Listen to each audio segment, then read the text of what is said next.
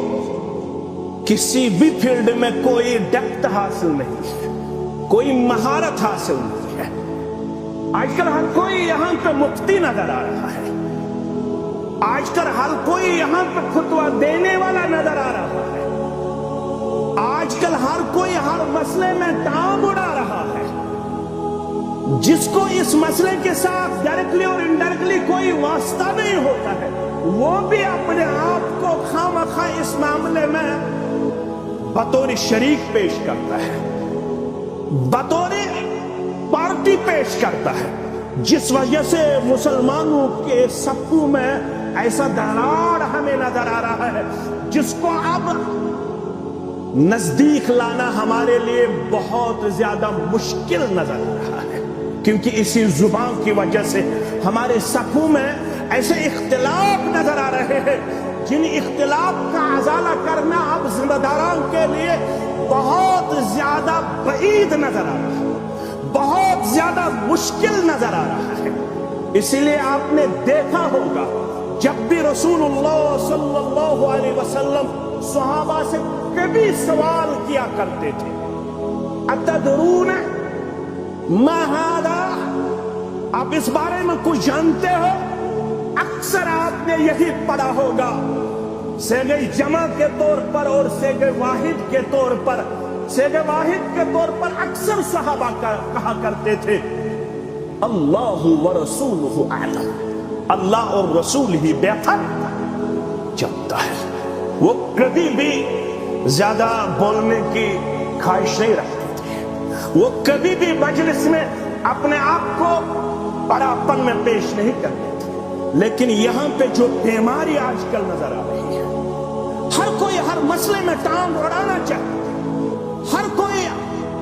ہر مسئلے میں اپنا پرمٹ لازمی اپنے لیے قرار دیتا ہے۔ کوئی بھی مسئلہ ہو، فیس بک پہ ہو، سوشل میڈیا پہ ہو، جس کو اس مسئلے کے بارے میں نہ ڈائریکٹلی کوئی واسطہ ہوتا ہے نہ انڈائریکٹلی کوئی واسطہ ہوتا ہے، وہ بھی اس مسئلے میں اپنے آپ کو بطور پارٹی پیش کرنا چاہتا ہے، جس وجہ سے مسلمانوں کے اندر وہ خلفشار پایا جاتا ہے، پھر ایک دوسرے کے تئیں بدظنی پائی جاتی ہے، سوء ظن پایا جاتا ہے، جبکہ کامیابی کا جو پہلا نقطہ قرار دیا گیا ہے وہ یہی ہے امسک علیک لسانک۔ اے عقبہ بن عامر رضی اللہ تعالی عنہ، اگر آپ لوگ کامیاب ہونا چاہتے ہو تو میرا پہلا مشورہ ہے اپنی زبان کو ہمیشہ قابو میں رکھا